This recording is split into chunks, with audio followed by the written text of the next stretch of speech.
자, 오늘은 기다림 그리고 받아들임 이라는 제목으로 하나님의 말씀의 은혜를 나누고자 합니다.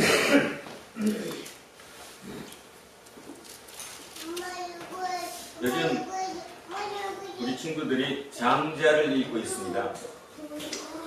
여러분도 다 아시는 장자의 내용 중에 맨 앞에 나오는 거 있죠? 대붕 이야기입니다. 그 얘기를 한번 출발해 보고자 합니다. 어마어마한 새가 있었습니다. 그 새 이름이 대붕이었는데요.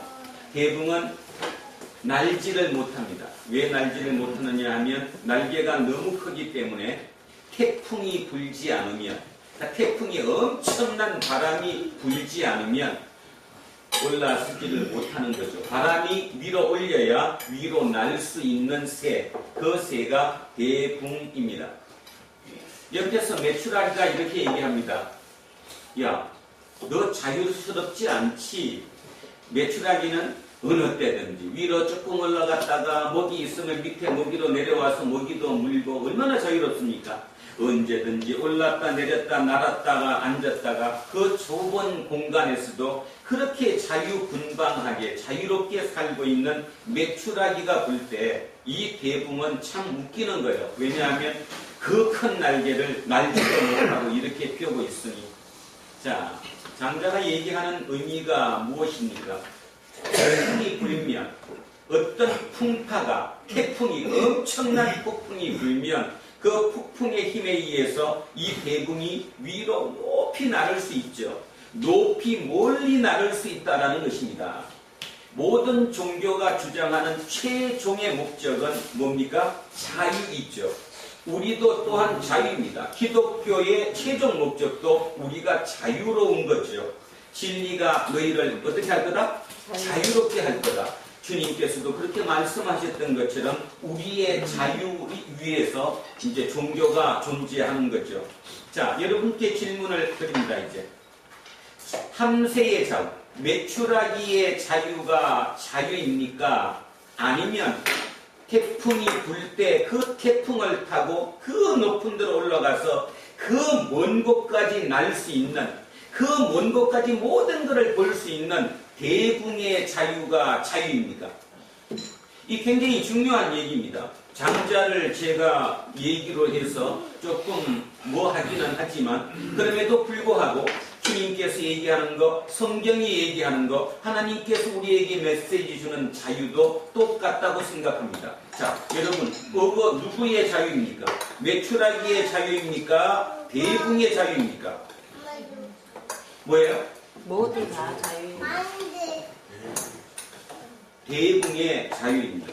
그게 종교입니다. 메추라기의 자유를 찾는 그 종교를 우리는 하등 종교라고 합니다. 하등 종교.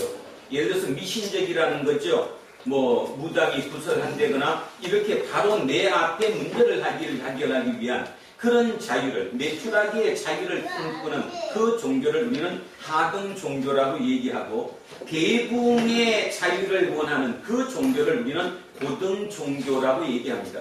여러분이 믿고 계시는 기독교는 무슨 종교입니까? 고등 종교입니다. 하등 종교가 아니죠. 물론 금방 답하셨던 것처럼 둘 다 원한다. 둘 다 원한다. 뭐 본인이 그렇다는데 할 말은 없지요. 그러나 틀림없는 사실 한 가지, 목사로서 여러분에게 말씀드리고 싶은 거, 하나님께서 원하는 자유, 하나님께서 원하는 우리에게 주는 자유는 대붕의 자유이지 절대로 메추라기의 자유가 아니라는 사실을 명심하셔야 합니다. 자, 대붕의 자유입니다. 그 대붕의 자유는 금방 얘기했듯이 그냥 자유를 얻을 수 있는 게 아니라 엄청난 폭풍이 쳐야 합니다. 이 폭풍, 태풍은 나를 죽이기도 한다는 사실이죠. 나를 띄우기도 하지만, 높이 올리기도 하지만 역설적이게도 나를 죽일 수도 있는 것이라는 것입니다. 결국 불교에서 얘기하는 세상의 삶은 고해다, 고통의 바다다. 기독교에서도 끊임없이 얘기하는 거, 뭐를 견뎌내야 한다? 고통을 이겨내고 극복해야 한다. 이 고통이 결국 태풍이죠. 이 태풍을, 그 태풍이 나를 죽이기도 하지만 역설적이게도 나를 더 높은 곳으로 대붕처럼 올려주기도 한다라는 사실입니다. 그래서 꼭 명심하셔야 합니다. 참새의 자유, 메추라기의 자유가 우리의 목표가 아니라 대붕의 자유가 하나님께서 우리에게 주시는 메시지, 자유임을 잊지 않으셔야 된다는 사실이죠. 지금으로부터 600년 전만 하더라도 지구는 평평하다고 생각했습니다. 지구는 평평하다. 그러니까 어떻게 돼요? 바다에 배를 타고 나가다가 배가 너무 멀리 가면 어떻게 한다? 그냥 절벽, 낭떠러지로 떨어진다. 떨어지면 죽는다. 그런 생각을 가지고 살았어요. 지구의 역사가 46억 년이라고 생각하는데 그 46억 년의 지구 역사 중에 불과 600년 전까지도 지구가 평평하다고 생각했다고요. 그래서 멀리 나가면 낭떠러지에 떨어져서 죽는다고 생각했다는 것입니다. 그런데요, 어느 누군가가 아니라고 생각을 했어요. 지구는 평평한 게 아니라 지구는 뭐하다? 둥글다. 그러니까 멀리 나가도 결국 다시 돌아온다, 안 돌아온다? 돌아온다. 누가 미쳤을까요? 지구가 평평하다고 믿고 있던 그 시대에 멀리 배 타고 멀리 나가면 낭떠러지 절벽에 떨어져 죽는다고 생각하는 그 시대에 아니다, 절대로 죽지 않는다, 결국 언젠가는 바로 돌아오게 돼 있다, 지구는 둥글다. 누가 정상입니까? 누가 정상이었겠어요? 그 당시로는 네? 그 당시로는 떨어져 죽는다는 사람이 정상. 그렇죠. 그렇습니다. 그죠? 그 당시로는 지극히 정상적인 사람은 떨어진다고 생각하는 사람이 지극히 정상적이었죠. 그런데 소수의, 진짜 소수의 누군가는 아니라고 믿은 거죠. 마찬가지입니다. 그렇다면 그거를 누군가가 증명을 했어요, 안 했어요? 했어요. 약 500년 전에 콜럼버스라고 하는 사람이 지구를 한 바퀴 돌아버렸죠? 돌았더니 진짜 제자리로 돌아오는 겁니다. 자, 그 이후에 사람들의 믿음은 변했을까요, 안 변했을까요? 변했죠. 자, 그러면 정리를 해봅시다. 떨어진다고 생각하는 그 생각을 가지고 살았던 사람과 아니다, 절대로 떨어지지 않는다, 다시 돌아온다라고 생각했던 사람과 인식의 차이는 엄청난 거죠. 누가 어떻게 돼야 구원받는 겁니까? 둥글다고 생각하는 사람이 떨어진다고 믿는 게 구원입니까? 아니면 떨어진다고 믿는 사람이 절대로 떨어지지 않는다, 우리는 다시 돌아온다, 이게 구원입니까? 어느 게 구원입니까? 후자가. 후자가 구원이죠. 근데 여러분은 왜 구원이 그렇지 않습니까? 여러분의 구원은 지금 거꾸로인 것 같아요. 이 땅에서 잘 되는 것이, 이 땅에서 복 받는 것이 지상 낙원이 내 구원이라고 믿으십니까? 큰일 날 소리를 하고 있는 거죠. 진짜 큰일 날 소리.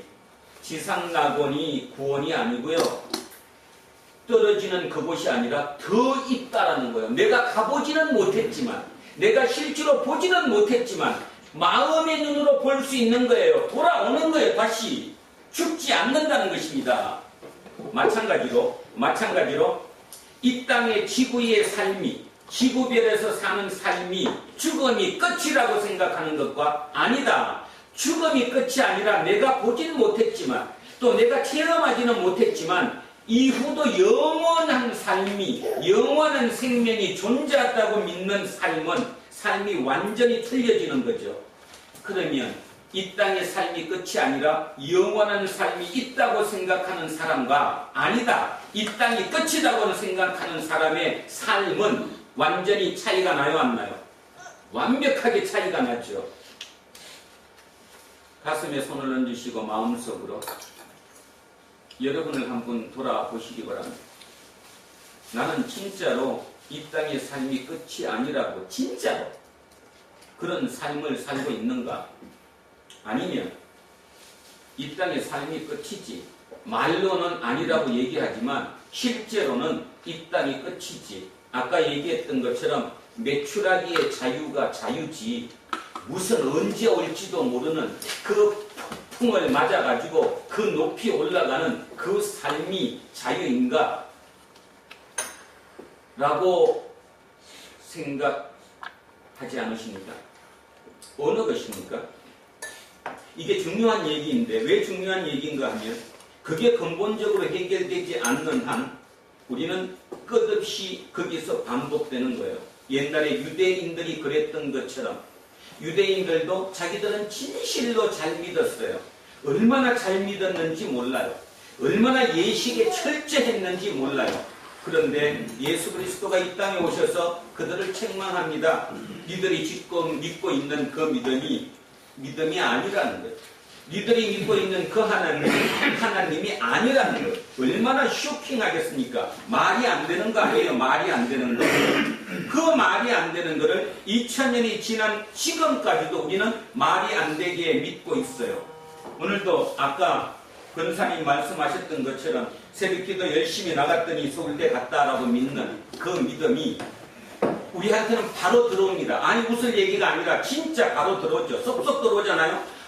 나도 그러고 싶거든. 나도 우리 아들 서울대 가고 싶고 서울대 보내갖고 좋은 데 취직시키고 싶고 그죠? 좋은 며느리 얻고 싶고 세상에서 참 잘 살고 싶어요. 그런데요 성경은 아니에요. 성경 처음부터 끝까지 성경은 아니에요. 성경은 메추라기의 자유를 우리에게 주고자 하는 게 아니라 대붕의 자유를 원하는 거예요. 예수 그리스도가 나를 위해서 대신 죽었은 이유는 너 잘되라고 된 게 아니라 너가 나처럼 살아서 누군가를 살리라는 거예요. 나르라는 거예요. 언제 날지 몰라요. 그건 내가 날 수 있다고 해서 나는 것이 아니거든요. 뭐가 치지 않으면 못 날아요? 태풍이 불지 않으면 나는 날질 못해요. 그러니까 쉽게 얘기하면 내가 날고 싶다고 나는 것이 아니라는 거예요. 참새는 지 날고 싶은 데마다 날았다 내렸다가 별짓 다 할 수 있지만 대붕은 폭풍이 불지 않으면 못 날아요. 그것이 나한테 올지 안 올지, 언제 태풍이 나한테 불지, 아니면 그 태풍으로 내 이 날개가 잘릴지 어떤 식으로도 모르는 거예요. 하나님은 그러신 분이라는 거죠. 예수 그리스도의 구원은 바로 그것이라는 것입니다. 자, 오늘 설교 제목이 뭐냐 하면 기다림입니다. 그리고 받아들입니다. 자, 기다리는 건 누구든지 기다립니다. 그 당시로 돌아가면 2000년 전으로 돌아가면 모든 사람들이 메시아를 기다렸어요. 메시아, 구원자를 기다렸습니다. 모든 사람이 특히 경건하다고 생각하는 모든 사람, 일반 사람도 입만 열면 예수님이 아니죠. 그때는 메시아의 구원, 이스라엘의 구원을 기도했어요. 묵상했어요. 우리를 구해달라고. 문제는 기다리는 것은 모든 사람이 기다렸는데 실제로 예수 그리스도가 하나님의 아들이 이 땅에 내려왔음에도 불구하고 많은 사람이 받아들였어요? 못 받아들였어요? 못 받아들여. 왜 못 받아들였습니까? 초라한 모습이라. 왜 못 받아들였냐고요? 분명히 오셨는데, 그렇게 기다렸는데, 날마다 그거를 묵상하고 기도했는데, 옆에 왔는데, 왜 받아들이지 못했습니까?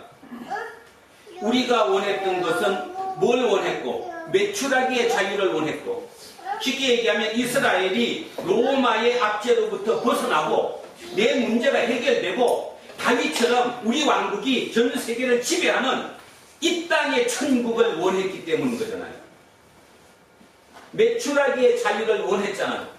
그러니까 그 눈에, 그 인식을 가지고 있는 눈에 뭐는 안 보였어요. 예수 그리스도는 보일 수가 없었죠. 그런데 진짜 소수의 누군가, 아주 소수의 누군가는 구원이 그게 아니라고 생각했어요. 자, 지금 아주 굉장히 중요한 생각합니다. 여러분 머릿속에 잘 생각하셔야 합니다.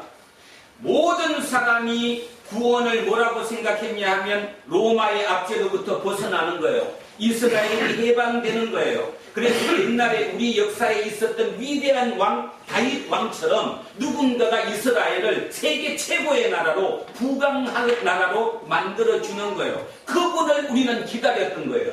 그를 메시아라고 생각했던 거예요. 정작 저 위에 계신 하나님은 뭐라고 생각했냐 하면 아니라는 거예요. 그거는 뭐예요? 궁극적인 것이 아니라는 거예요. 그 자유는 상대적인 자유이지 궁극적인 자유가 아니라는 거예요. 우리 애가 지방대 나오고 저 사람이 서울대 나온 것은 상대적인 것이지 절대적인 구원이 아니라는 거예요. 우리의 생명은 절대적인 것이지 상대적인 게 아니라는 거예요. 근데 교회에서 그걸 안 가르쳐요. 이런 얘기하면 어렵다고 그래요. 어려워서 못 알아듣는다고 그러죠. 그리고 영원히 그 반복하다가 죽어요. 오늘 아침에 제가 그 소리 딱 들으면서 내 머릿속으로 하나님 이렇게 치시는 것 같아. 너 들었지? 세상이 그런 거예요. 너 지금 잘못 가르치잖아. 궁극적인 구원이 한 번이라도 생각해봤냐 이 얘기야. 진짜 내 구원이 뭘까? 내 궁극적인 구원이 상대적일까? 절대적일까? 절대적인 내 구원이 뭘까? 근데 우리는 단 한 번도 절대적인 걸 생각하지 않고 상대적인 이 땅의 것만 생각하는 거예요. 그러니까 기다렸는데, 누군가는 기다렸는데 대부분의 사람들은 받아들이지 못했어요. 그런데 소수의 누군가는 받아들였어요. 자, 한번 오늘 그 얘기부터 한번 해보겠습니다. 요한복음 1장 한번 가보겠습니다. 뒤로 이렇게 조금 넘기시면 요한복음 1장입니다. 45절을 제가 한번 읽어보겠습니다. 요한복음 1장 45절 144쪽쯤에 있는데요. 144쪽쯤에 자 144쪽 요한복음 1장 45절부터 제가 한번 읽어보겠습니다. 빌립이 나다나엘을 찾아 이르되 모세가 율법에 기록하였고 여러 선지자가 기록한 그 일을 우리가 만났으니 요셉의 아들 나사렛 예수다. 뭔 말이에요? 빌립이 자기 친구 누구를 찾아가서 나다나엘을 찾아가서 내가 구약 성경에 예시되어 있는 메시아를 봤다는 거예요. 근데 그 메시아가 누구래요? 요셉의 아들 나사렛 예수래요. 그랬더니 답해 봅시다. 나다나엘이 뭐라고 대답했냐면 나다나엘이 이르되 나사렛에서 무슨 선한 것이 날 수 있느냐? 빌립이 이르되 와서 보라 하니. 뭐 말이에요? 말도 안 된다. 무슨 나사렛에서 메시아가 나오냐? 우리의 메시아, 우리가 기다리는 메시아는 위대한 다윗의 혈통에서 멋있게 나오지 어떻게 나사렛 예수가 메시아일 수 있냐? 말도 안 된다. 그랬더니 47절 예수께서 나다나엘이 자기에게 오는 것을 보시고 그를 가리켜 이르시되 보라 이는 참으로 이스라엘 사람이라 그 속에 간사한 것이 없도다. 여러분 누군가 처음 만나가지고 그 사람이 너보고 야 너는 진짜 대한민국 사람이다. 아무리 봐도 너는 네 속에 간사한 게 없다. 기분이 좋을까요 나쁠까요? 좋아요. 좋죠. 나를 알아보니까. 그 사람은 나는 그 사람이 초면인데 한 번도 본 적이 없는데 상대가 나보고 딱 보더니 어우 대한민국의 대단한 사람인데 굉장히 어려운 사람인데 마음속에 간사함이 하나도 없는데 이렇게 얘기하는 거예요. 오 기분이 좋죠. 그랬는데 나다나엘이 이르되 어떻게 나를 아십니까? 예수께서 대답하여 이르시되 빌립이 너를 부르기 전에 그러니까 쉽게 말해서 빌립이 너를 만나러 가기 전에 너가 무화과 나무 아래에 있을 때 보았다. 자, 뭐 아래에 있을 때요? 이 의미가 뭘까요? 무화과 나무 아래 그러니까 여러분은 조금 멀리 들릴지 모릅니다. 그러면 우리 동양인 정서로 맞춰서 한번 바꿔볼게요. 가까이 들리나 생각해 보세요. 보리수 나무 아래. 멀리 들려요? 이거도? 보리수 나무 아래 그러면 뭔가 딱 근데 도 닦고 있는. 그렇지 누구가 석가모니랑 어디에서 보리수 나무 아래에서 설법을 행하셨고 가르쳤고 거기서 묵상했고 거기서 기도하던 곳 아니에요? 그게 보리수 나무 아래잖아요. 왜 보리수 나무 아래입니까? 보리수 나무가 잎이 크니까 그 그늘이니까 그 나무 아래에 여러 사람이 앉아서 토론도 하고 강론도 듣고 설법도 듣고 묵상도 한 거잖아요. 똑같아요. 이스라엘은 보리수 나무가 있는 게 아니라 무슨 나무가 있어요? 무화과 나무가 있어요. 그러니까 이스라엘 같은 경우는 건조 지방이고, 그죠? 사막 기후이니까 여름에 땡볕에 그냥 될 수는 없잖아요. 그러니까 나무 밑에서 뭐를 하거나, 기도를 하거나, 성경 말씀을 읽거나, 묵상을 하거나, 토론을 하거나, 기도를 하거나, 이것이 어디에서 일어난 거예요? 무화과 나무 아래에 쓰는 거예요. 그러니까 예수님이 빌립 보고 뭐라고 그러는 거예요? 나다나엘 보고 너가 무화과 나무 아래에 있는 것을 내가 봤다. 이 뜻은 뭡니까? 너가 무화과 나무 아래에서 기도하는 것, 네가 무화과 나무 아래에서 묵상하는 것을 내가 봤다는 거예요. 그러면 나다나엘이 무화과 나무 아래에서 어떤 묵상을 했을까요? 답은 딱 정해지잖아요. 어떤 묵상? 어떤 묵상? 메시아 기다리는. 모든 사람이 의식이 있다는 모든 사람들은 기다렸어요. 누구를 기다렸어요? 메시아를. 이 메시아를 지금도 우리가 기다리고 있잖아요. 자, 기다리고 있는 거예요. 기다렸어요. 그러니까 나다나엘은 메시아를 기다렸어요. 그 기다렸다는 사실을 지금 누가 아는 거예요? 지금 예수님이 아는 거예요. 그러니까 그 순간에 나다나엘의 머리가 변했어요? 안 변했어요? 확 변했어요. 이걸 보고 인식의 전환이라고 그러는데 인식의 전환이 일어났어요. 생각의 틀이 바뀌어버린 거예요. 어떻게 바뀌었을까요? 아주 쉬운 얘기, 아까 걸로 다시 연결하면 어떻게 바뀌었어요? 지금까지 머릿속에 메시아는 어떤 메시아인데? 지금까지의 메시아는 어떤 메시아인데? 다윗 같은 메시아. 다윗 같은 메시아. 로마에로부터 우리를 해방시켜줄 메시아, 우리를 경제적으로 잘 살게 해줄 메시아, 이 땅의 지상천국을 일으켜줄 메시아, 그 메시아였는데 누구를 딱 보는 순간, 예수님. 예수 그리스도를 보는 순간 머릿속에서 딱 변화가 일어난 거예요. 뭘로? 어떤 메시아로? 내 생명을 구원해줄 메시아로. 내 생명을 구원해준다. 궁극적인 내 생명. 근데 내 생명은 어디서 끝나요? 이 땅에서 끝나요? 안 끝나요? 안 끝나요. 안 해. 잘하시네. 다시 얘기하면 이 생명은 이 땅에서 안 끝나는 거예요. 그러니까 그거를 믿지 않으면 안 된다는 거죠. 아까 얘기했다시피 지구가 평평하다. 배가 멀리 나가면 낭떠러지로 떨어져 죽는다. 근데 누군가는 아니다. 그거는 믿음이라는 거죠. 믿음. 안 가봤으니까. 여러분도 그 믿음이 있어야 되는 거예요. 그 믿음이 이 땅에 내가 목숨이 끊어지면 생명이 끝나는 거구나. 아니다. 안 끝난다. 이것이 믿음이죠.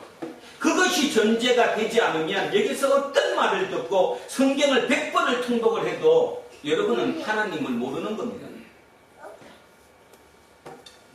하나님을 안다는 것은 대붕의 자유를 아는 거예요. 대붕의 자유를.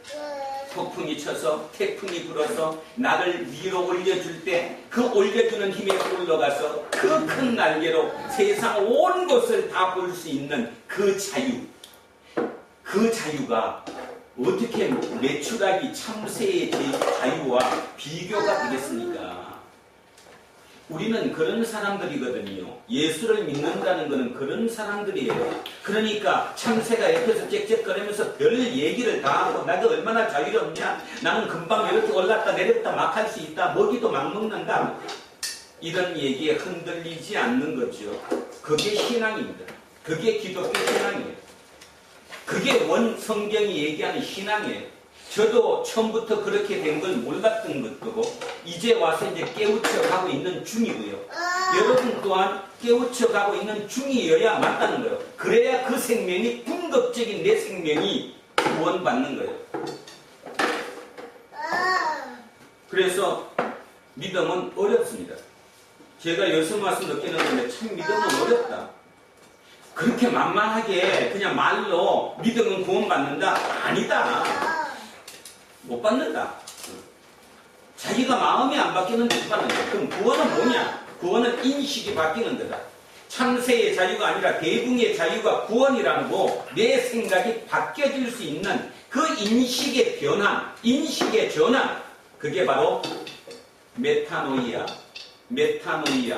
우리말로 회개라는 거예요.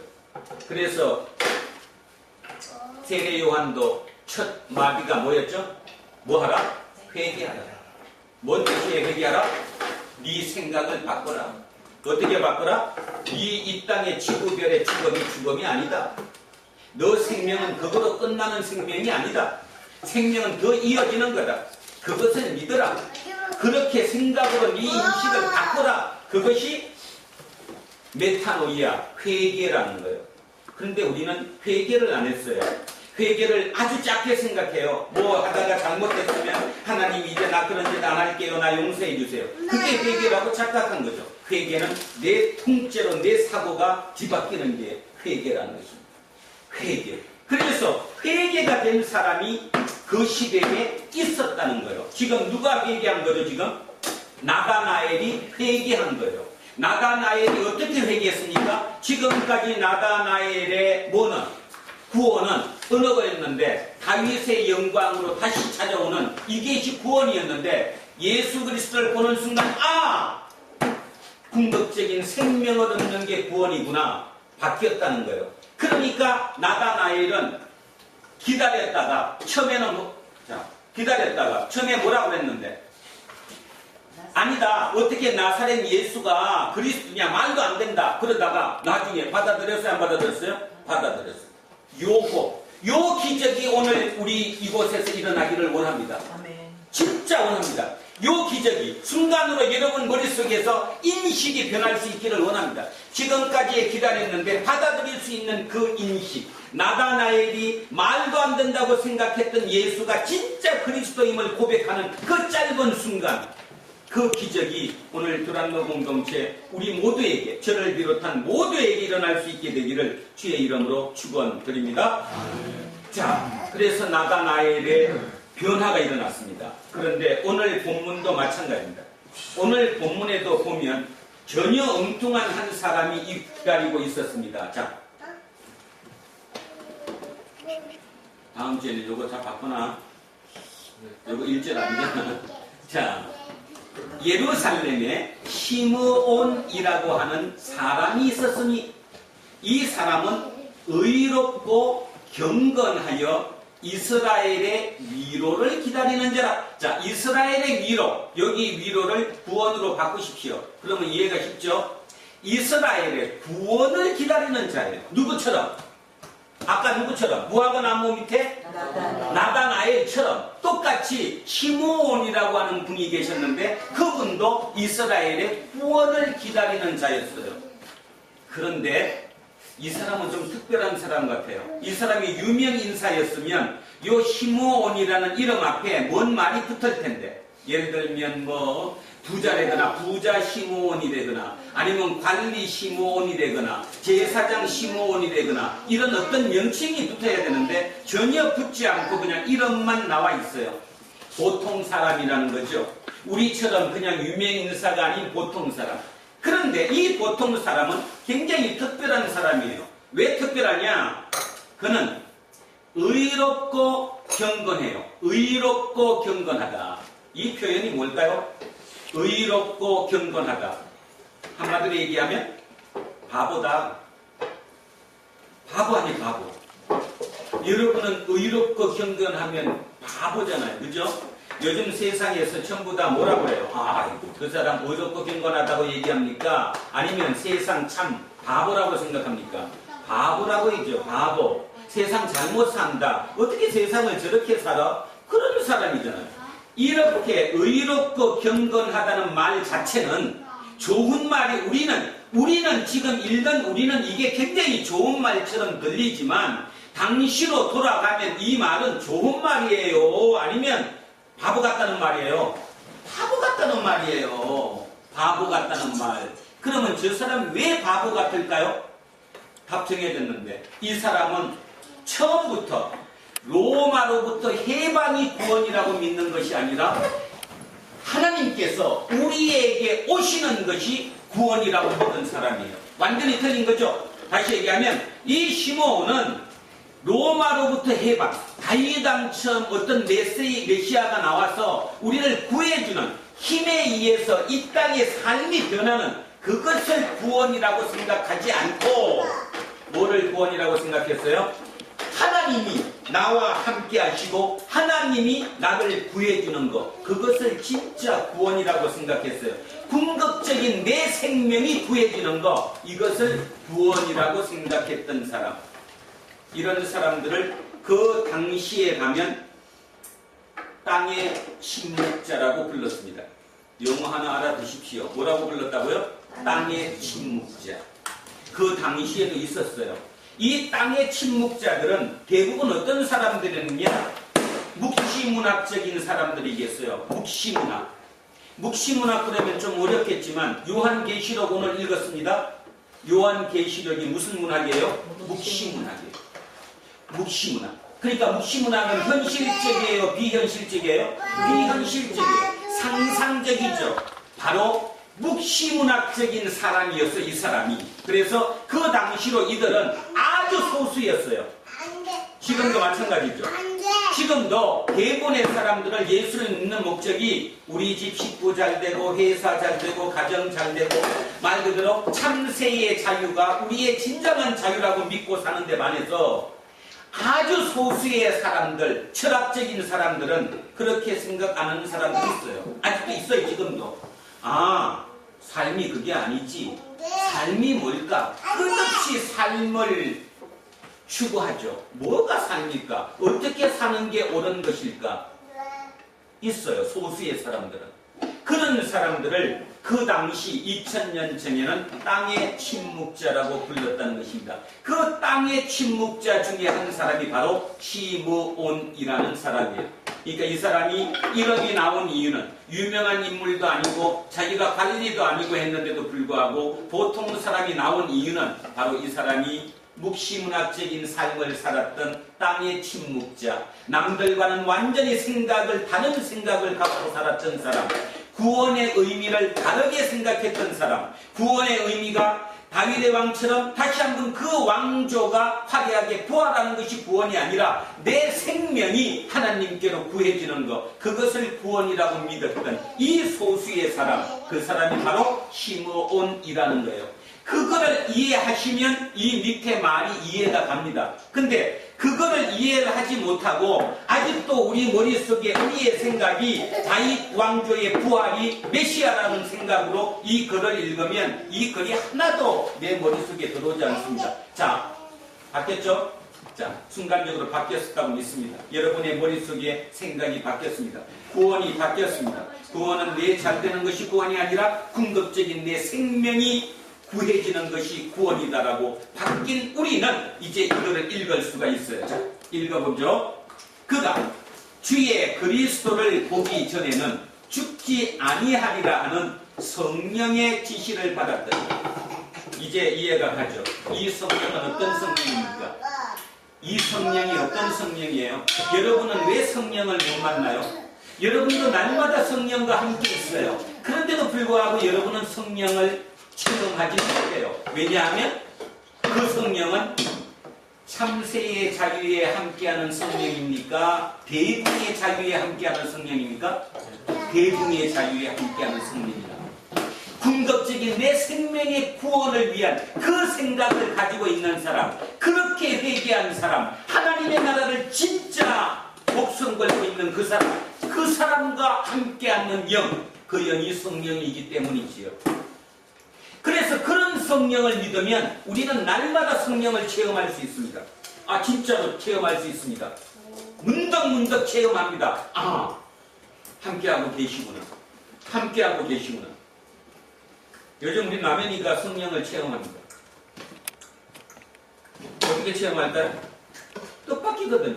새로운 사업을 벌리고 새로운 일을 하는데 전혀 뜻밖의 이상한, 자기가 의도해서 노력해서 이루어지는 않는, 누군가가 지금 밀어주고 있다는 생각을 갖는 그런 어떤 제3의 힘을 느끼고 있는 거죠. 그게 성령이에요. 우리는 성령 체험을 기억해보면 있었죠. 여러분도 너무 폭풍우가 불고 태풍이 불고 내 목숨이 간당간당하고 너무나 두렵고 위험했을 때 지나고 생각해보니까 누군가가 거기서 나를 구해줬어요. 근데 구해준 정도가 아니라 나를 위로 올렸어요. 위로. 그래서 내 지경이 넓어졌어요. 느끼지 않습니까? 뒤에 가서 보면 그것이 성령 체험이에요. 그러니까 성령 체험은 다시 얘기하면 매출하기의 자유에서는 성령 체험을 이룰 수가 없어요. 왜냐하면 그거는 내가 할 수 있으니까. 내 스스로 모두 할 수 있으니까. 성령 체험은 내 스스로 하지 못할 때 체험할 수 있는 거예요. 자, 여기도 마찬가지. 이 땅의 침묵자라고 불렀던 구원의 새로운 개념을 생각했던 시므온이라는 사람은 기도하다가 묵상하다가 이렇게 체험을 한 거예요. 그리스도를 보기 전에는 죽지 아니하리라 하는 성령의 지시를 받았어요. 자, 4. 성령의 감동으로 성전에 들어가. 자, 성령의 감동으로 성전에 들어가면 무슨 뜻이에요? 성령에 들어갔는데 성전에 들어간 것도 누가 지금 믿었다고 생각하는 거예요? 성령님께서 그때 때마침 보내줬다고 믿는 거죠. 마침 부모가 율법의 관례대로 행하고자 하여 그 아기 예수를 데리고 오는지라. 여기 그림 한번 머릿속에 상상해 봅시다. 이 부모가 누구죠? 마리아와 요셉입니다. 어디 사람이죠? 나사렛. 그러면 논지 며칠만이라고 지난주 말씀드렸는데 정결 예식을 아들은 며칠 만에 하고 40일, 딸은 80일. 그래서 40일에 이제 논지 40일에. 근데 지금 어디서 났어요? 베들레헴에서. 그래서 거기서 할례 끝내고 나사렛으로 돌아갔겠죠? 갔다가 다시 40일째 되는 걸 맞춰서 다시 예루살렘으로 올라온 거예요. 여러분, 나사렛의 예루살렘은 하루 이틀 길이 아닙니다. 최소한 사나흘 길이에요. 사나흘 길을 이 부모가 아기를 안고 걸어서 왔겠죠. 돈 없으니까. 어느 정도로 없는 걸 알았냐 하면 우리 지난주에 나왔는데 정결 예식을 할 때 예물을 뭐를 드려야 되죠 원래? 양을 한 마리 드려야 돼요. 근데 양을 드리지 못하는 사람은 뭘 드려요? 비둘기를 드려요. 그런데 이 부모는 양 바쳤대요? 비둘기 바쳤대요? 비둘기는 양값의 10분의 1이에요. 10분의 1. 그 말은 뭐예요? 가난했다는 겁니까? 안 가난했다는 겁니까? 가난했다는 거예요. 양 드릴 처지가 도저히 안 됐다는 거예요. 근데 10분의 1 정도 들어가는 비둘기를 드린 사람들이에요. 그러면 행색이 초라하지 않았겠어요? 그 초라한 사람들이 올라왔어요. 그리고 그 아기를 안고 있어요. 그 아기가 황금 덩어리같이 반짝반짝 했겠습니까? 뻔하지 않았겠어요? 엄마의 부모의 그 모습처럼 굉장히 보잘것없었겠죠. 볼품 없었을 것이고 그 아기를 보자마자 시므온이 누군지 알았어요. 메시아인지 알았어요. 이게 어떻게 가능하냐는 겁니까? 이게 어떻게 가능하죠?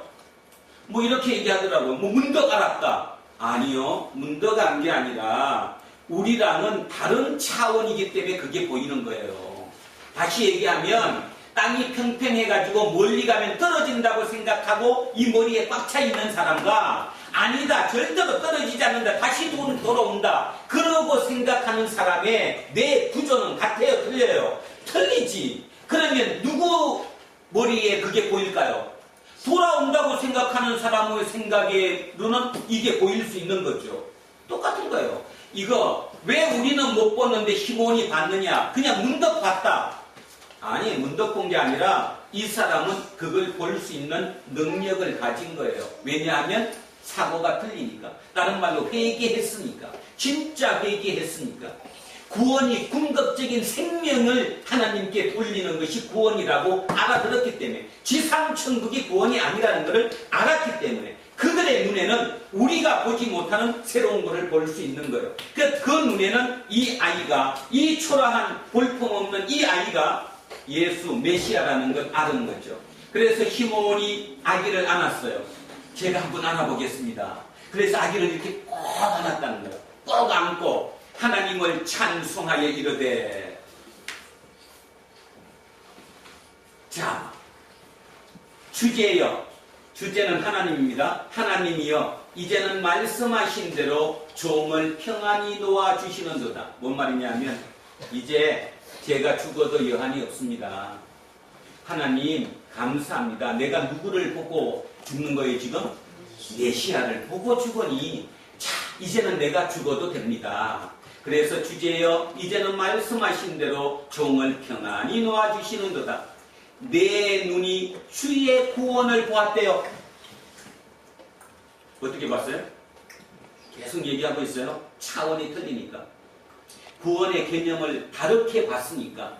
우리의 세상에 사는 눈으로 보지 않았으니까. 이 사람은 지금 회개를 했으니까. 완벽히 인식이 틀려졌으니까. 이 땅의 삶이 끝이 아니고 이 땅의 죽음이 생명이 끝이 아니고 그 이후에 구원이 있다는 걸 믿으니까 그 입장에서는 주의 구원을 본 거죠. 내 눈이 주의 구원을 보았사오니 이는 만민 앞에 예비한 것이요 이방을 비추는 빛이요 이방을 비추는 빛이요. 아주 신기한 얘기가 나왔어요. 원래 메시아는 누구를 위한 메시아입니까?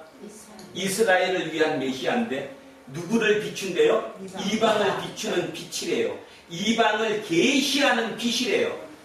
대단하죠? 그러면서 이방을 비추는 이 빛이기 때문에 이스라엘에게 영광이 돼요. 범위가 넓어졌어요? 안 넓어졌어요?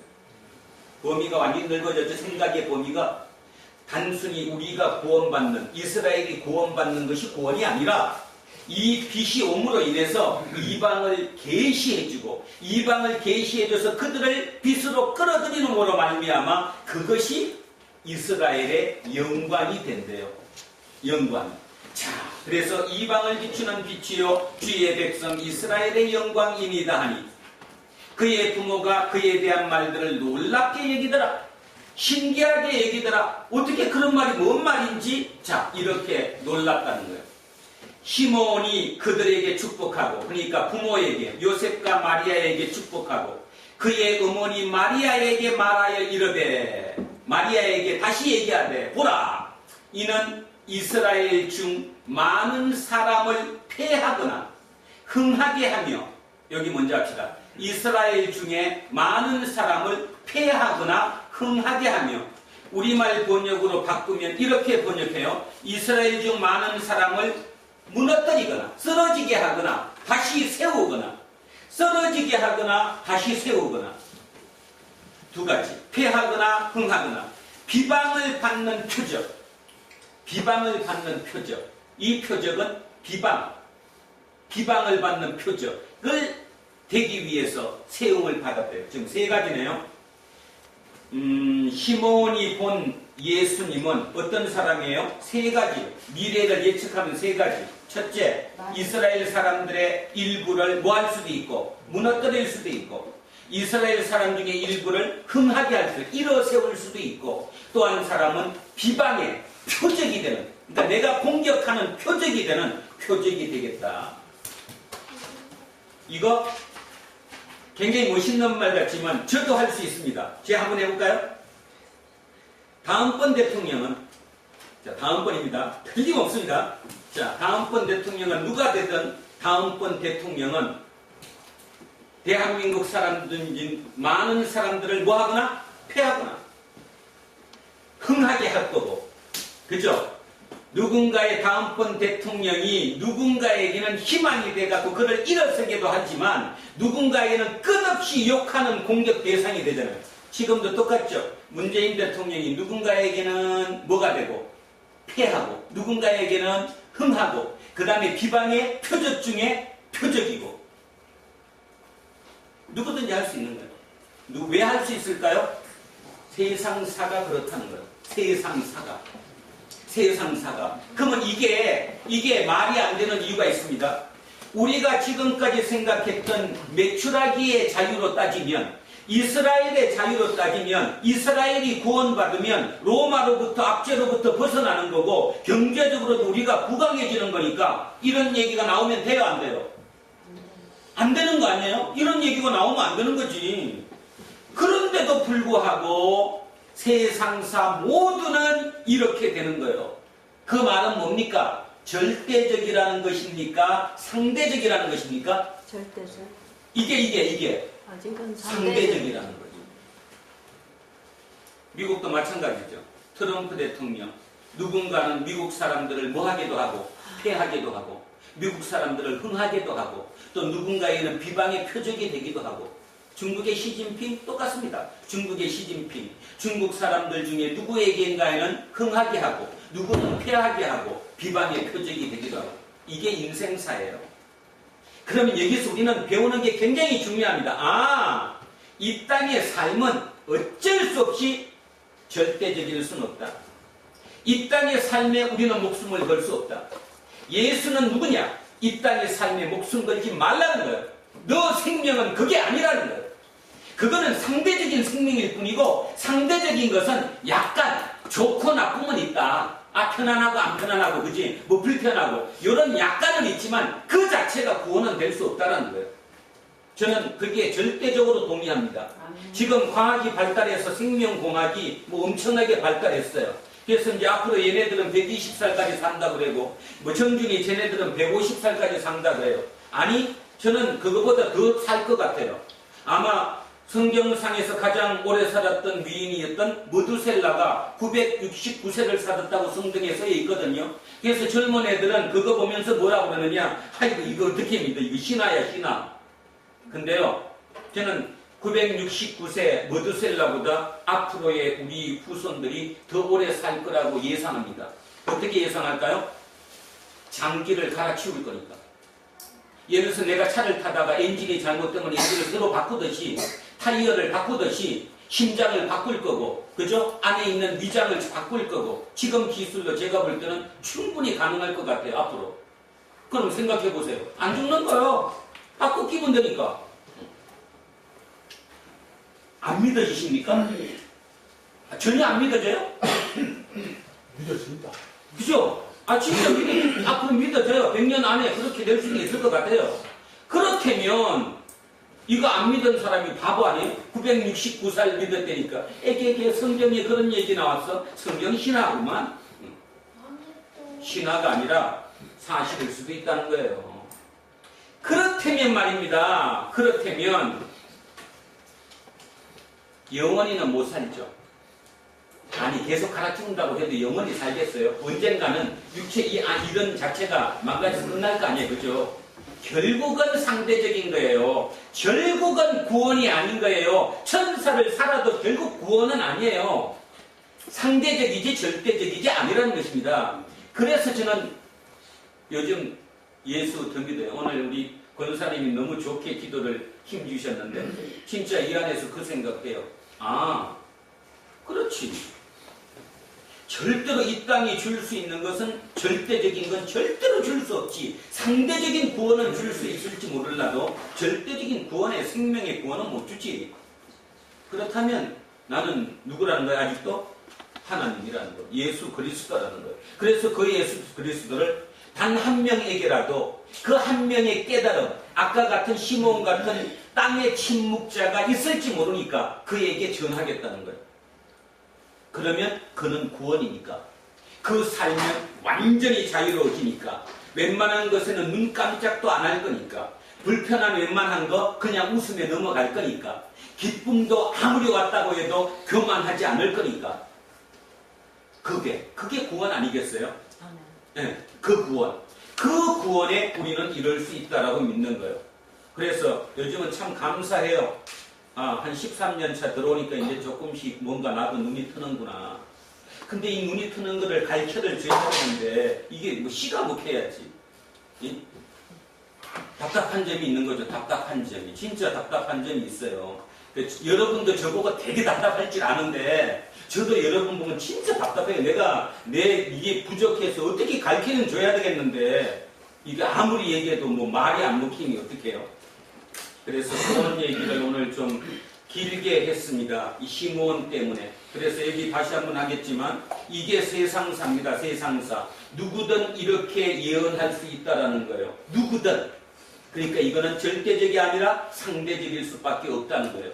그러면서 11절 마지막에 이렇게 얘기합니다. 자, 마지막.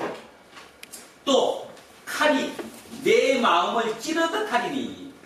칼이 내 마음을 찔러요. 누구의 마음을? 마리아 엄마의 마음을 칼이 도려내듯이 얘기를 찔러요. 왜 찔러요? 자, 아까 얘기했어요. 세 가지. 누군가에게는 뭐가 되고?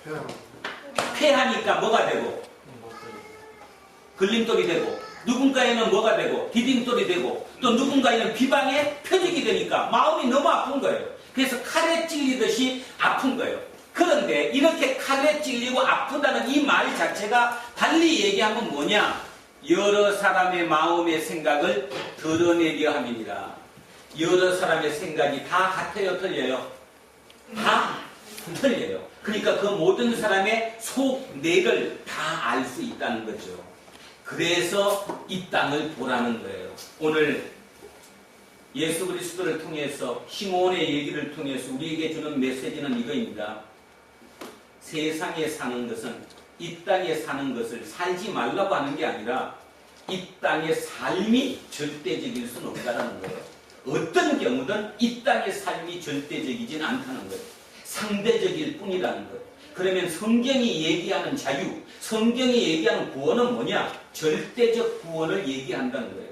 그 절대적 구원을 찾은 사람은 어떤 경우에도 자유롭고 평화롭게 살 수 있지만 절대적인 구원이 아니라 상대적인 구원에 목말라 있는 사람은 날마다 비교당하고 날마다 불평하고 날마다 마음이 아프고 날마다 열받고 순간적으로 기분 좋았다가 또 내일 가면 다른 사람 보면 열받는 이런 구원에 머문다는 얘기를 이 메시지를 통해서 우리에게 주고 있다는 사실입니다. 잊지 않는 저와 여러분 되었으면 참으로 좋겠습니다. 기도하겠습니다. 오늘 시몬을 통해서 구원에 대해서 다시 한번 생각해 보았습니다. 2000년 전 이스라엘 사람들도 모든 사람들이 이스라엘의 구원을 기대했습니다. 그런데 그 구원의 기대가 옛날 왕자, 옛날의 왕이었던 다윗 왕의 시대처럼 다시 한번 로마의 압제로부터 벗어나서 아니 로마를 이기고 세계 최대의 부강한 나라로 커가는 것, 그것이 구원이라고 생각하고 있었더랬습니다. 그러나 땅의 침묵자라고 불리는 아주 극소수의 묵시문학적인 삶을 살아갔던 사람들은 그것은 결국 상대적일 뿐 절대적인 궁극적인 구원이 아님을 알았습니다. 그래서 그들은 오직 그런 힘에 의해서 나라가 구원받는 그것에 목숨을 건 것이 아니라 하나님이 내 생명을, 내 영생을 책임져 주시는 그 구원에 목숨을 걸었습니다.